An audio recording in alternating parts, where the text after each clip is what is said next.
Well, hello and welcome to this unusual episode of the Adoption Fostering Podcast. And this is a partner piece with another episode that we're doing with Scott, myself and Ruth Whiteside. And we're talking about parental experience and kind of a school perspective on exclusion. But today I'm really pleased to be speaking to Sarah Martin-Denham, who is someone I've known for a lot of years, a keen hockey player, amongst many other things. But I'll let you introduce yourself. So welcome to the podcast, Sarah. It's lovely to speak to you. Yeah, thank you for having me. I'm absolutely delighted to be asked and to be here. It's very exciting. Excellent. So, yes. So could you just make sense of who you are? And because I know you've got very sort of specific specialisms in relation to school and education and young people. So make sense of that for people who are listening. Okay, so I trained as a primary school teacher and I did that for a number of years. But my current role is I'm Associate Professor of Caring Education at University of Sunderland, newly appointed in that role. I train SENCOs, so I'm a programme leader for the National Award, that qualification for SENCOs, and I mainly lead research. So I've always been really interested in voice, and I think in some research, often voice is overlooked, particularly voice of children and parents, which has kind of always been my focus. Yeah. My interest in school exclusions kind of comes from challenges as a child myself with schooling, and my interest in how we can have a better system that kind of meets the needs of all children. Yeah. And thinking about whether, I know there's a lot of policy drive for children to be in mainstream school, but for all children, it's just not the right fit. So my research to better understand that and get a really clear insight into it, I felt that actually going to children and young people themselves and their parents was really important. So that's kind of been my focus since 2018. So right. I'm in kind of the fourth year of that now, various projects, but increasingly voice work with children in a way that they want to articulate their voice as well. So not sometimes through a traditional conversation you might have, but through the creative arts, using different ways for them to think and reflect and kind of come to realisation themselves about the reasons why they couldn't thrive in mainstream school, and trying to get underneath what we could actually be doing better. What could we be doing? Schools work really hard. Schools have lots of pressures, but what could we all do to make children happier in school? So can I ask you sort of a bigger question then? Thinking about the children and young people who become or find themselves excluded, is there themes around sort of those children's backgrounds, maybe specific issues that they're facing as individuals, or maybe some of that SEN stuff? I don't want to, will you tell me, is there themes or is it just whoever? So it's very complicated. As we know, as with any children, their histories are all very different. Their circumstances, their lived experiences are very different. There are some common threads. So I've done 12 publications on school exclusion. Right. For my PhD, I've just had to analyse them as a body of work, which has been torturous. But actually, as much as I was stamping my feet all the way through, it has given me kind of a clearer understanding of what the main protective and risk factors are around school exclusion. So there is a perception often that it's parental blame. So it's something around parents can't parent and that's why children can't thrive in school. It's much more complex than that. I mean, from my original study I did, the vast majority of parents were in professional roles, were working, and it's layered. So there's things like, I absolutely know the main protective factor for school exclusion is relationships and connections. So having a positive relationship and connection in school from the offset, actually before you even get to school as part of that transition process. So having the relationships and actually having a staff workforce that understand child development, that understand families and adversities and the impact of trauma and loss, for example, on children. So it is complicated. Cases are very different. Reasons for exclusions are very different. But having knowledgeable staff who are well trained and intervene early is really important in kind of intervening to prevent that future exclusion from school. So does that mean, sort of flipping that answer really is saying that actually when parents struggle to have positive relationships, when And there can be a whole host of reasons why people don't. That then sort of increases the risk of exclusion when children's behaviour sort of falls out of these quite narrow tracks that we're expecting of them. So, but in relation to the children themselves, are there any themes about, can we say children with SEN, children from sort of complicated circumstances? Is that a case, or is that just me sort of stereotyping? No, they're more likely to get excluded, I think. But my research has shown that it's not so much adversities at home that are causing the exclusion, but coping in mainstream schools with the pressures on testing, pressures on class sizes. So class sizes are getting bigger. And we particularly notice this as children move from primary education to secondary. So in primary education, you'll know children have a lot of stability because of the function and structure of primary schools, where they have a consistent class teacher, you would hope, or support staff in there. Whereas for secondary school, you could have 15 different teachers in a week, and you're moving a lot. You're moving around the building a lot. Yeah. So class sizes, environment, so noises, lighting, other children, victimisation as well. So children who aren't just are because of often unmet needs or unidentified disabilities are having to cope in an environment which they just find impossible to navigate. And because of that, because they can't cope and they can't manage, they have behaviours, of course, they have behaviours which, if the teachers aren't knowledgeable and well trained and able and have the resources in schools to respond to those needs, they escalate, don't they? So, as we know with all children, unmet needs causes escalations in behaviours.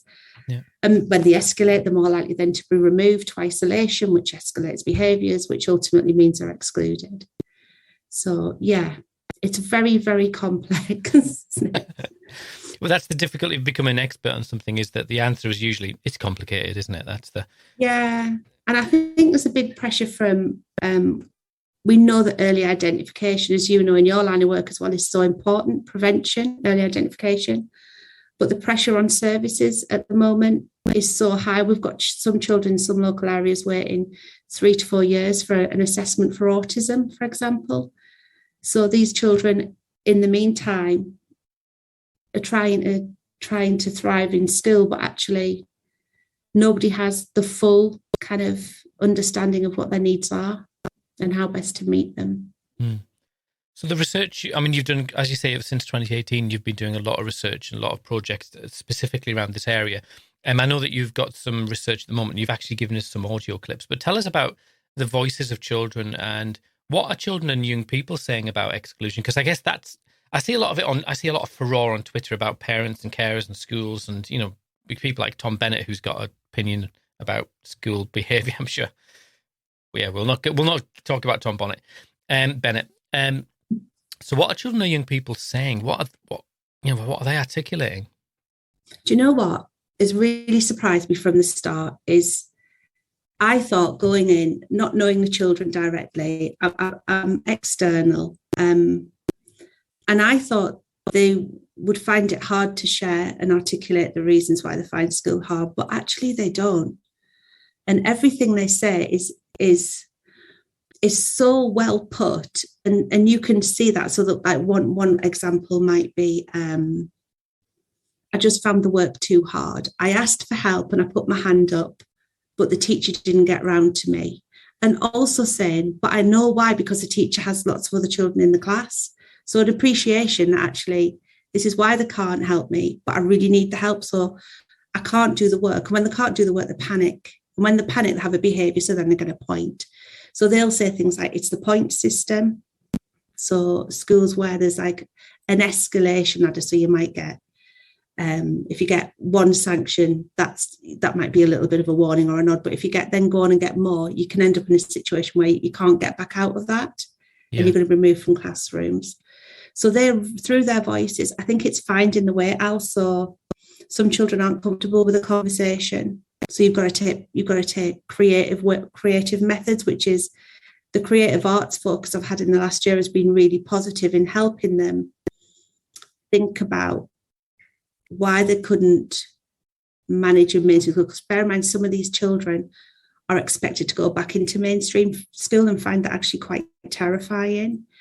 But what's kind of quite striking is when you're with them, you can see the realizations in their brains happening. So they'll be writing something. So, for example, yesterday I was in a school and we were talking about, we've got a conference on the 25th of November, a child-led conference, so the children are setting the agenda. And I was like, what would you like to say to the teachers who taught you? What would have helped you? And then they'll go, they just needed to listen. They don't have time to listen in school, and they needed time to listen to me. If they'd had time to listen to me, I could have told them that I couldn't stand the noise. And you think it's that simple and straightforward. I know it's not easy for schools to not have noisy environments, but actually we do know schools are under a lot of pressure, and there's a lot of curriculum pressures. And we've had COVID. So children haven't consistently, not all children have been consistently in school for the last few years. So I think lots of children feel like they're playing catch up. The teachers are playing catch up. And so I suppose that would put a squeeze possibly on time to listen to children. Like, where is that in the school day? Yeah. And who does that? Who is the person who does that listening? Because every one of the children I'm working with at the moment, I'm currently working with about 30 children, are saying that time's really important and listening's really important, and feeling like when you're in a classroom environment that you can't cope, somebody will understand why that is. So they'll go, I can see they're becoming upset, so let's try this instead. So yeah, they're really good at articulating what the problems are. And is that a common theme, that it's children sort of articulating an unmet need or an inner something going on inside that they can't articulate or don't feel able to, or they're not being listened to, and then that sort of precipitating behaviour that puts them on a trajectory towards exclusion? Yeah, and I think sometimes it's expecting children in schools to do things that are beyond their abilities because of disabilities. So expecting children, well, there's two things. There's expecting children to do things because of disabilities, and expecting them to appear visually in particular ways with uniform expectations that they can't do because of economic reasons in schools. So having to wear particular uniform, particular branded uniform, a particular shade of grey, a particular shoe, when the family doesn't have the funding and the resource to do that. I mean, it sounds bizarre to even be saying that, doesn't it? That's a reason why you can be excluded from school. But I mean, I have to stop you there, because I think, so you're saying you're working with children who've been excluded because they've not met the uniform requirements? Yeah, so there was one, this was a young person I spoke to not so long ago, actually. Heard that the sole reason she was excluded from school was she had an issue with wearing, like a medical reason for why she couldn't wear particular footwear. So she needed to wear trainers, but you can buy trainers that look like school shoes, really. They're black. And that was the reason that she was excluded for not conforming to uniform expectations. And when I met her, I was like, why is this young person not in school? I couldn't, like, talking to her, really clever, really articulate. The vast majority of them, you're blown away by their kind of, by how well they can articulate what they need. These are clever children, but for various reasons they can't be in. But for her particular reason was shoes. And then she was told, she was taken and she was told she had to wear some lost property shoes, which she did not want to wear. Yeah. Because she knew she was going to be uncomfortable and there's someone else's shoes. I mean, I wouldn't particularly like to wear someone else's shoes, I suppose. No. Yeah. And that's why she was no longer allowed back to that school. That was a permanent exclusion. I mean, I can't believe, I mean, I believe you. I believe you, but I'm like struggling to actually believe that is happening. It feels like from a different time where, a child who's got, a genuine medical reason why they can't wear a specific shoe, but then can't necessarily afford something that then meets the requirements. And then just, I don't know, how can a school justify that? Because isn't exclusion meant to be sort of the ultimate sanction, saying that you cannot return to this school, we cannot educate you, you are not complying. And we sort of get that, but that doesn't sound like this story. Is there more to it? Is there something you're not telling us? No, because I honestly, there's been other examples where I always have a safe adult in the room. And there was a conversation, this was part of the original study that I did back in 2018. And we were sat talking to this young person, and they were reflecting on how they hadn't been in school, mainstream school, for 2.5 years because they'd been sent home, they'd been excluded, but remained on school roll for 2.5 years. And they were sent home with a computer in the back of the car with a teacher, driven home and dropped off. And I'm like, so for 2.5 years you were sent home, and I'm looking at it, was actually the head teacher in the room, thinking that can't be right. And the child was 11, and both parents worked, had to work. So the child was at home at the age of 11, which for me, my safeguarding brain was thinking, well, hang on a minute, how can we have a child alone? Anyway, in the conversation, the child then turned around to me, and I get goosebumps, and said, is that why I can't read? Is that why I struggle with writing and reading? Because I wasn't in school for 2.5 years. And it's really hard, Al, being in like a space with a young person who's having this kind of realization that the reason that they can't do the things they can do now is they've missed 2.5 years of school. And that does happen. Illegal exclusions like that do happen. And I struggle to understand how we can have that happening when there's nobody then in your line of work that you do. You heard that an 11-year-old child was at home all day on their own, no other siblings in the household. That would be a massive concern. But then I suppose it's allowed to happen. Like, why is that child not on someone's radar? Yeah, I mean that. Yeah, we maybe need to talk about that afterwards. Maybe we need to talk about that. Yeah. For conversation and Call of Duty for social worker somewhere. You've kindly lent us some of, before that, you mentioned you've got a conference coming up on the 25th of October, is that right? It's November, and it's free. Okay. Yeah, and it's the children are setting the agenda. So I love this. So a lot of my work, all of my work has voice all over it, and it was the original study was funded by Together for Children, who have been amazing. And it's got voice everywhere. But although the words are written down, I still felt that the children weren't in control. The children weren't really visible. So I decided this child-led conference, the children would set the agenda. So there's about 25, 30 children working who are 5 to 16 in a local alternative provision or pupil referral unit, as they were known, putting together audio and video clips to show at this conference to tell the teachers and to tell social workers, health professionals what they want them to talk about.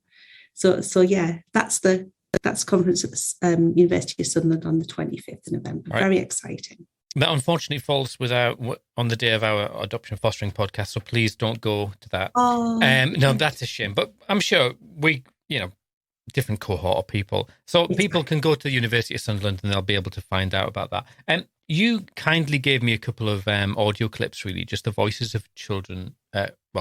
Children. Yeah. Can you sort of, we'll play them, and I'll insert the first one here, which is the voice of a young girl, and the artwork that we've got on. We're going to use the artwork as the podcast covers. Tell me about this. This is exceptional. Well, my idea was for, obviously, this is, me, personally, because it's all bright on the inside, but I feel like the society we're in recently is, really dark and gloomy, everything's just turned a bit dull, but it's like the colours trying to burst through, it's, there's still hope there. My bubble, a circle, as if, this is my bubble, my bright bubble.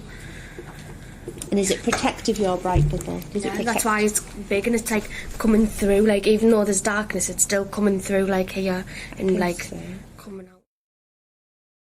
Yeah. So what's important to say firstly is I have full approval to share these. Yeah. So the children parents have given consent for this to be shared. So this was part of a project which was with 4 artists, and the children were asked to show what brought them joy and also to reflect on life, really, and things that mattered to them. So this particular young person was 15, and was in an alternative provision school and just couldn't manage in mainstream education. Her words, she said to me, I don't think it's on that clip out, said, I just wasn't built for it. Just couldn't cope with the number of children, the busyness of secondary education, the need for help, so the need for support with learning and kind of social emotional mental health, particularly because of the size of the school and the resource, there wasn't access to that in the school. So when I first met this young person, we were sat chatting about the artwork, which I know you're going to share as well, Al. And I looked at the artwork and it looked incredible, but her description of it, my brain was just, it's a really powerful description of the world. Bear in mind, this was COVID time, so it was one of our first back together periods. So had been away from school for some time, but the descriptions in that particular piece really showed that how she viewed herself in place of the world, I think, was my interpretation. Yeah, that's, I mean, it is a fantastic piece of art, and it's very expressive, and her how she articulates about how she sees herself. And there was a second audio clip which I'll insert here. How could mainstream schools be better? They just support, like having like a class just for like the people that need like help, because like when I was at mainstream, like I didn't have like that support in place. So like I think like a couple of years down the line, I think they might need to start doing that, because that's just like everyone's just really getting kicked out all the time. And what do you think you needed help with? Was there anything specific was it the lessons? I think it was like the bigger classes, because like there was like 30 odd kids in the school, like in the like class, and sometimes you had like them same people like all day, and like it was just like really stressful, because like just going to like your next lesson, it's like hard, because like I had to like rely on my sister, like because I was like, I can't do this. But like coming here, like they've got all like the support in place, the smaller classes. So like I think if they had something like that in like mainstreams, like it would be much better.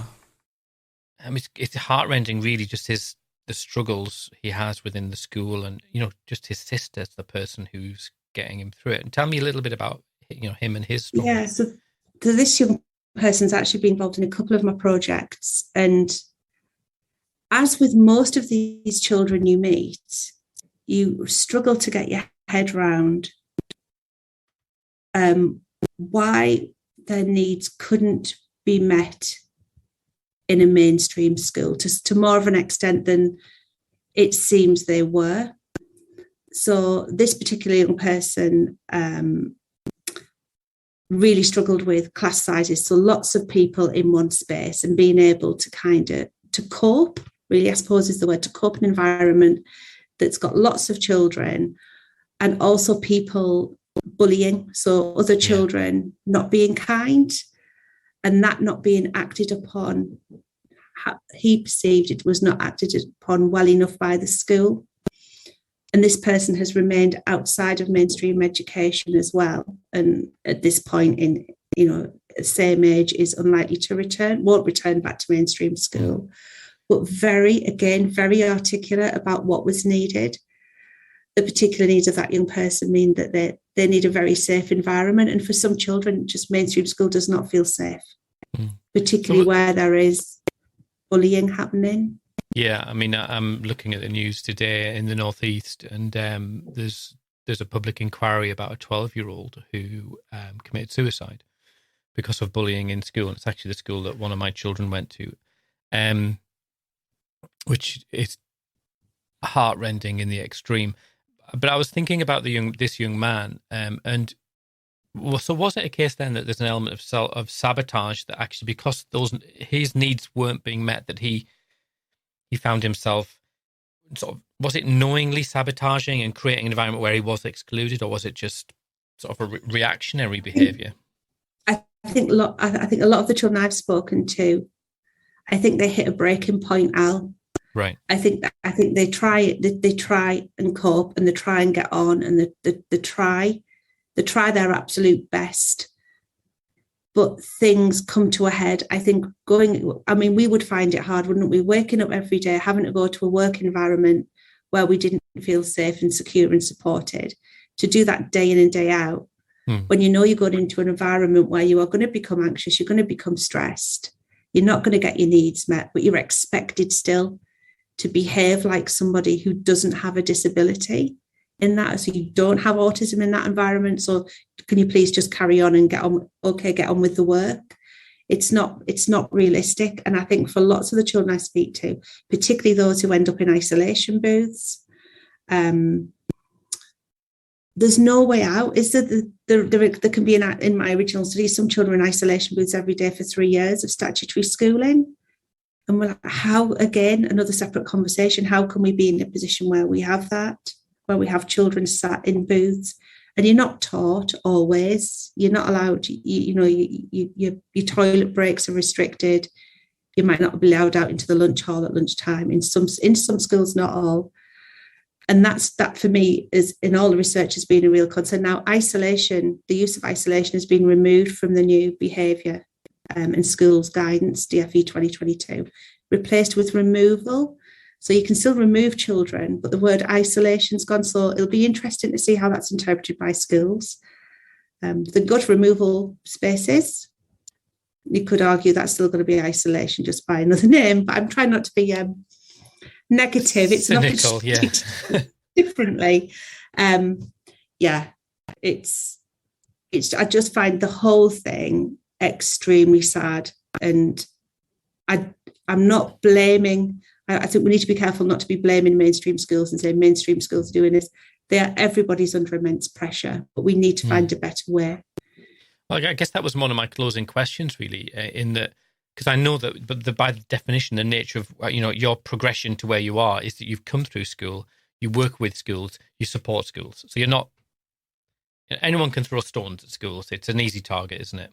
Yeah. So do you find that your research and the voices of children is having a sort of an influence, a positive influence, and an impact on how schools and senior leadership teams sort of view the work, how they respond to children and young people? I do think so. Firstly, I'd like to say I think the main impact I'm having, which matters most to me, is with the children and young people I speak to. I do feel that them feeling like they have a voice, and that voice being shared, they feel like they're getting some kind of power back, when often they feel that they've been powerless, is really positive. Because I also train Senkos, and I teach in a university, where we have teacher training, and I'm able to go into teacher training sessions and share that. I do feel it is permeating. Voice work is important, listening to children is important, but it is still overlooked in how we teach and meet needs. Saying to somebody, how could we do this better? What would help you more? And it's just very easy questions, but then I suppose it's having the resource to actually do something with that information. For me, I think what is quite sad is the number of exclusions that are now happening with 4 and 5-year-olds. So in the Northeast, we are seeing rises of very, very young children permanently excluded from school, and pupil referral units for children in reception. And part of you just think you've got to step back and think, what is happening? Like I can't, for classes to have classes of 5 or 6 4-year-olds permanently excluded, is where do these children go from that point? If you've got a permanent exclusion on your record at the age of 4, it's a long time till you're 18. There's a lot. It's a long, long time. Yeah, it's all of your life. Time. Yeah, but I think it is trickling down. I know that I'm working with lots of other people now who want to do more research, more voice. So most days I get requested to come and do some voice work, which is amazing. What I'd love is the hashtag see me pull up a chair and listen. I think if we can keep going with that and get more people involved, because I don't think we really yet fully understand how exclusion impacts long term. So the long term impacts of school exclusion on families as well. Siblings, there is no research on the impact of exclusion on siblings. Very little I've touched on it, but it's things like that. It permeates the whole family. When a child, even without the exclusion, the run up to it, the bit before the exclusion, it affects everybody in the house. I was thinking about the 11-year-old you mentioned who was left at home, and I would have thought that I can't imagine that the parents are happy, but maybe in a position where they financially can't, how do they respond to that? How do they, do you just think there's a lot to unpick there, isn't there, about the re-impact across the family community? It's remarkable. People have to work, don't they? Yeah, it's often missed, isn't it, that bread needs to be put on the table, bills need to be paid. And I don't want to cause problems, but really, if you're being really honest about it, what's the benefit of a suspension of a child from school? So from the children I spoke to, I asked them what they did when they were on a suspension, which is like it's not a permanent exclusion. They might be sent away from school for so many days, and they sleep or they go on the streets. And if they go on the streets, that's a risk, isn't it? Having children, risks of county lines and all the other things. But actually, what is the benefit of a suspension? It's respite for the school. I think that's what it is. It's respite for the school and the children who will be in that class with those behaviours. But actually, it breaks the relationship. It can cause irreparable damage with relationships with school. And actually, they're going to go back, and it's hard for them to go back following that. So, yeah, it's a very, very complex. It is, and I think often the voices that would sort of argue for exclusion and sort of more severe disciplinary would rightly focus on the needs of the other children, and you kind of. But again, that's more pressure on schools, isn't it? And it is fascinating. Thank you so much. I literally have to dash off, so I'm going to have to apologise. But could you send me through the links of the different of where people could access some of your work? Because I think that anyone who's listening to this will definitely be really interested much more in looking at some of the research you've written. And I know most of it's public access, isn't it? It's not hidden behind firewalls. Nope. Sarah, it's been fantastic to speak to you. I really appreciate your time. I know you did this at short notice and you've been dashing around, getting busy between lecturing and being a professor. Well done on being a professor as well. Excellent. It's associate. It's not an actual real one. Not yet. You didn't have to say that. It's important. You did not. Well, you'll always. I'm going to change you in my contacts to Professor Sarah. There you go. Thanks, Al. Thank you for having me today. Absolute pleasure. Look after yourself. See you soon. Bye-bye. Bye.